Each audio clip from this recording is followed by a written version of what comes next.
Hello, everyone. Lots of you probably know that I've had a difficult few days. And for those who don't, this is a video.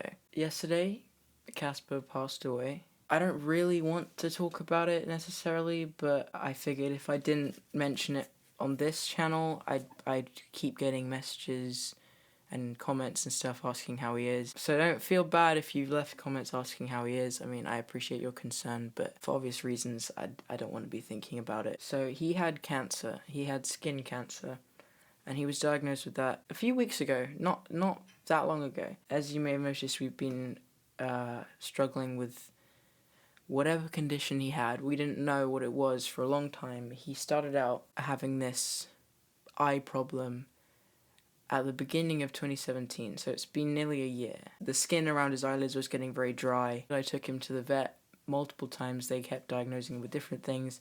First it was like some problem with the humidity in his cage. We've bought him a humidifier. Usually they say that chameleons don't really need that much like intense moisture all the time, but I think there's an exception for our flat because it gets very dry with the heating. For some reason it gets very dry. It didn't do anything. It helped him shed, which was good to see, but it didn't fix the eye problem. They then thought he might have vitamin deficiency because of his lights or some other reason, so he was put on a different dusting for his bugs. We also changed his bulb. I actually wasn't told by the reptile center we got him from that the bulbs needed changing every 6 months because the UVB or whatever is important in the light kind of runs out.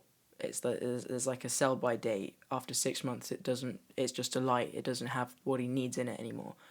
And I didn't know that, and we had this bulb for over 6 months, so we needed to change it, and I thought maybe that might have been causing a problem with shedding because it was kind of appearing on the top of his eyes. So we changed that. As soon as we found that out, it was still getting slowly worse. And then a few months ago, his eyes started getting bumpy, and we kept taking him to the vet. They did some blood tests, and they took like a skin sample. The blood came back fine, I think, and the skin sample came back fine, apart from the fact he had more of whatever cell his body would be using to fight away an infection. So they thought maybe he had an infection, but it was just on its way out, and they didn't find any abnormal cells there that might indicate an infection. So he was put on antibiotics for that. That was an oral thing, so he had to open his mouth. It was horrible. We had to open his mouth and push it in, and he didn't like it at all. That didn't do anything.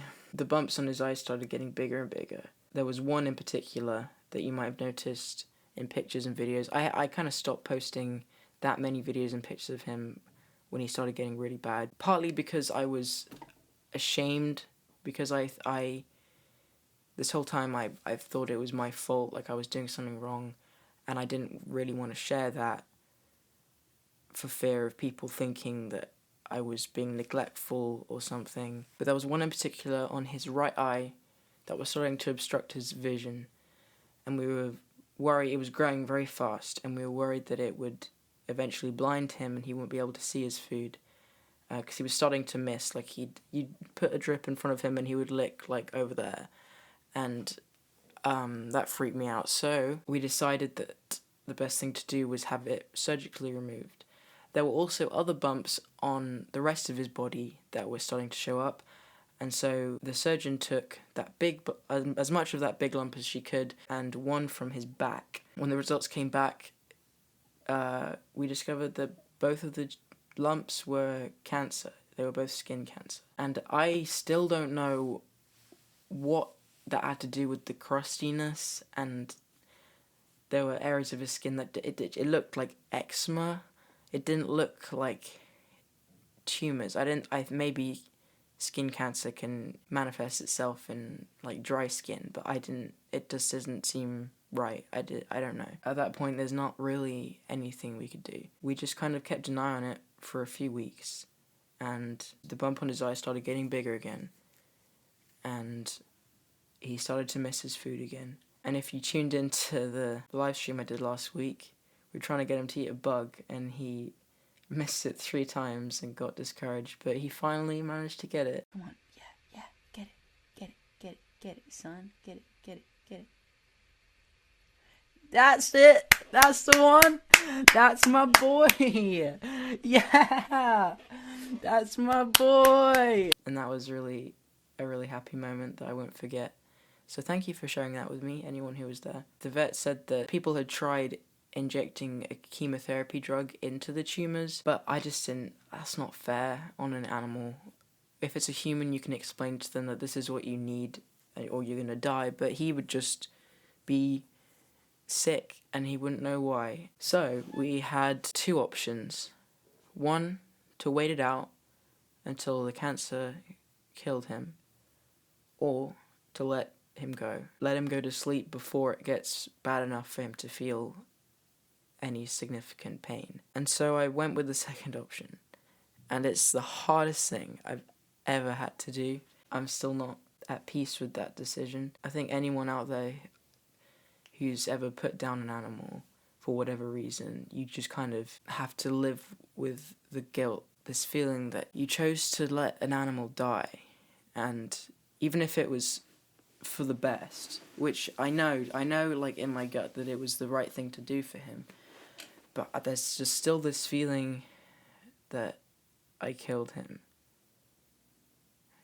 and that kind of messes you up. So he wasn't in any pain. I don't think he was in that much pain, at least. He was uncomfortable a lot of the time. He would rub his eyes on the branches, and at one point, at the day that I decided that this is what we should do, he had been rubbing his eye so hard on the branch that he made one of his tumours bleed on his eye. And that's when I looked at him and I thought, he's not going to get better, he's just going to get worse and worse. And I don't want to see him get to a point where he's blind and he can't eat for himself and he can't do anything for himself. Get to a point where I can never see his happy colours again. I think it was 6 days before was when I made the decision and I made the appointment to take him in, and they would let him go to sleep. So for those 6 days, I had him out every single day. I'd get up in the morning and the first thing I'd do is I'd go to his little cage and I'd take him out, I'd give him some sips, and I'd take him out and he'd sit on my shoulder for the rest of the day. That really helped him brighten up, and it was so wonderful to see his bright orange colours and stuff. We had a great time together that last week. I gave him his favourite waxworm grubs only. He didn't have to have any of his boring old locusts. He had his treats every single day, which is not something I recommend you do with a healthy animal. That's not good for them at all. But he deserved it. On his last day, I took the remaining grubs out of the little pot. I was surprised at how many grubs were in there. The pot is like this big. It's tiny. And there was like 20, 30 bugs in there.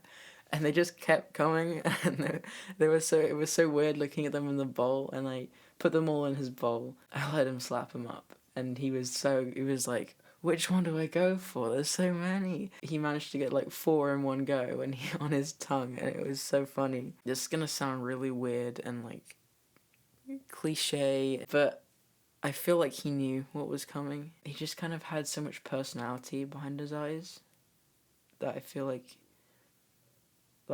I'd talked to him about it. I know he can't understand, but I talked to him about it just to make myself feel better. But when I talked to him about it, he'd look at me and it was like he understood. There was just like a look in his eyes that was like, yeah, I think you're doing the right thing. Caspar was a really special friend to me. And there's just a few things I want to say to anyone who would like to get themselves a chameleon, or just any animal basically in general, I guess.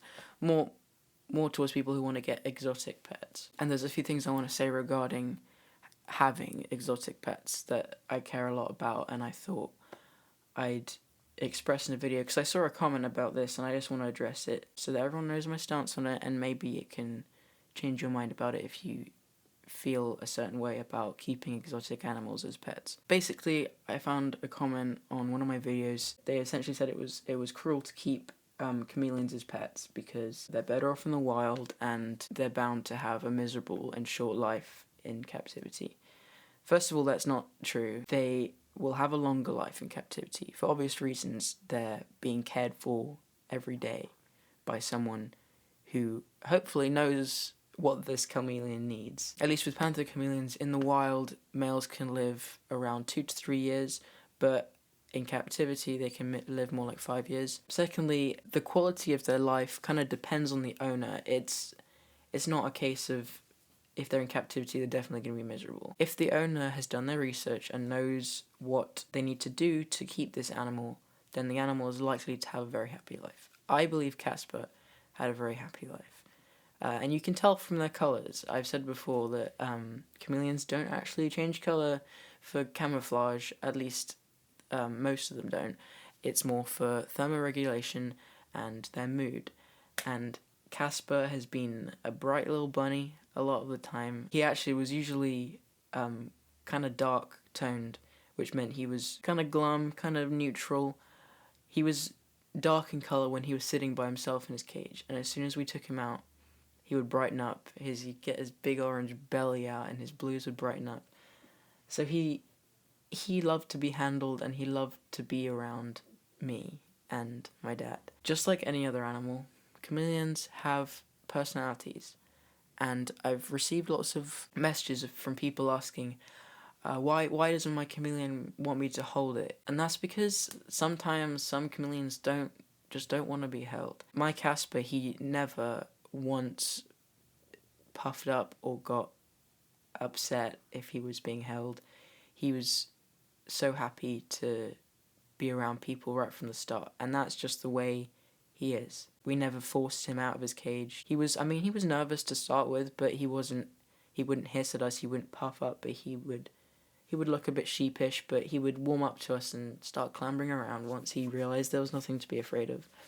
So if there's anyone who is concerned that they're doing something wrong, if their chameleon doesn't want them to hold them, just take it slow. Just go at the chameleon's pace. I haven't had any experience with a chameleon that doesn't want to be held, but this is the steps I would go with if Caspar was a chameleon that didn't want to be held. First, I would have the cage open so the room becomes part of the cage. Just get the chameleon used to being in the same room as people.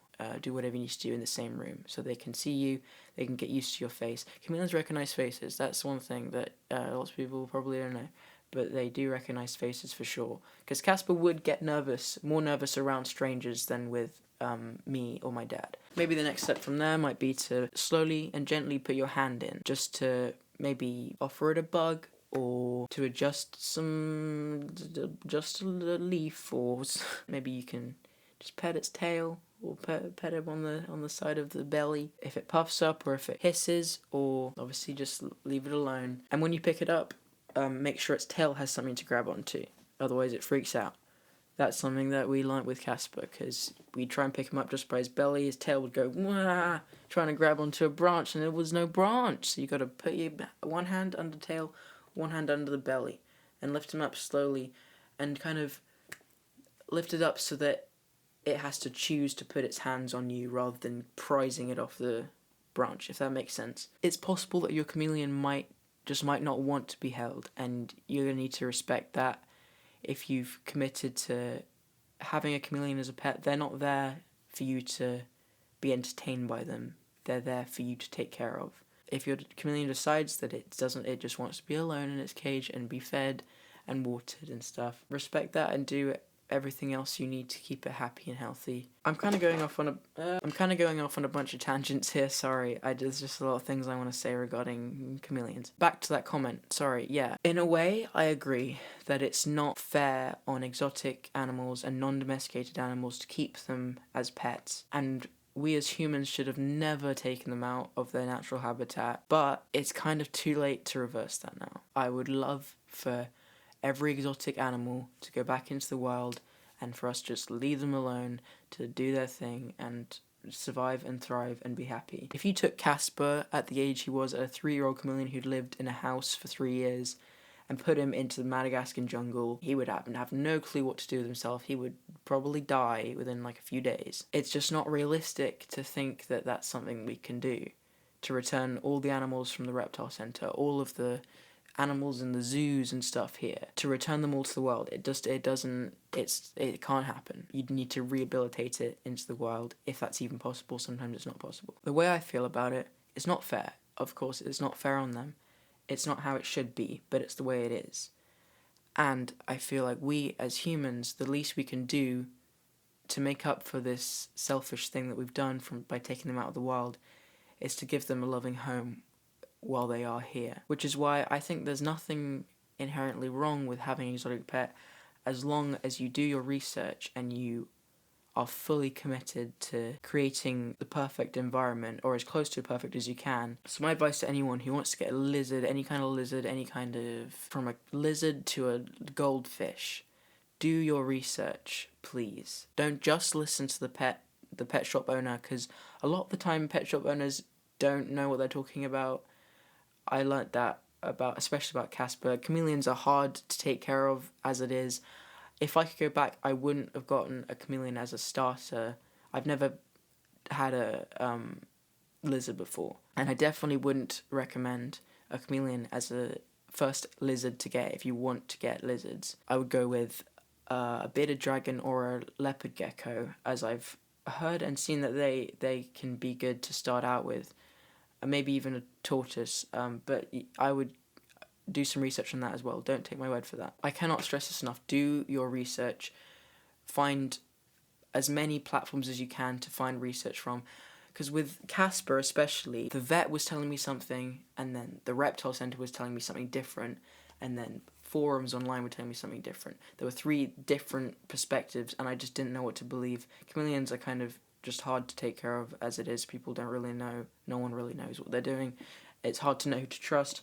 But with whatever animal you're going to get, do research from as many places you can. The vet, the reptile center, the pet shop, wherever you're getting it from, the breeder, online forums, Wikipedia, freaking everything. Just read everything you possibly can. Go to the library, get a book, and just get as much information as you can about what their habitat should be like if they were in the wild, what they need to eat, how much they need to sleep, what the lights they need are, what temperature they need, how much activity they need, just everything you can think about that they might need in their day-to-day life, and be prepared to replicate that to the best of your ability. Keep learning. Always question yourself. Always question, is this the right light to get? I'll look it up. Always never just take someone's word for it. That's what I've learnt from having Caspar, and I'm definitely going to carry that forward into future animals that I get. I definitely would love to get some more exotic animals. I definitely didn't do enough research before getting Caspar. We just kind of jumped into it, which is something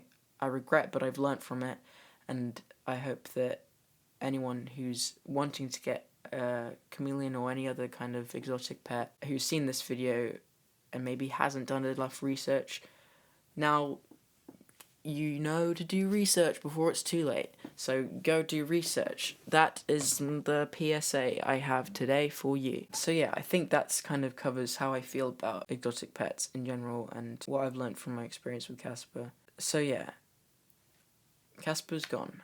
I'm gonna miss him a whole lot. I'm not gonna go into details about like how much he's meant to me, otherwise I'll probably cry, and I don't want to do that. He's been a really special animal. He wasn't in that much pain before he had to go, but if I had let him continue and let his condition get worse, he would have been in pain, and I'm just glad that he never had to go through that pain. And I want to thank everyone for all of your support. I've read most of your comments. There's been a lot. Some of them have made me cry, some of them have made me smile, and it made my heart feel warm, and I really appreciate all you guys supporting me through this. I got this. I'll be okay. Don't worry about me. What's up? My camera died, and it's also been like 5 days. Thank you all for bearing with me while I had a little, like a couple days to a week's break of posting and making videos and stuff. It's been a few days since I filmed that video, and I feel better now than I did in that video. Obviously, I still miss him a lot. but it does get easier with time. So I really did consider him like a therapy animal. He was more than just a pet. Like, he was a really special influence in my life, and he's kind of taught me to be calmer. He would just hang out. He was never stressed about anything. He'd just be sitting there.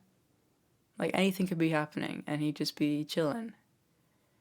And that kind of helped me. It kind of brought me down to earth a lot. His influence it left a mark on me forever. So I guess that's a positive thing to see from it. Anyways, I haven't done like many talking things like this. I don't know if they're interesting. If they are, just tell me and I'll do more talking. Thank you for watching.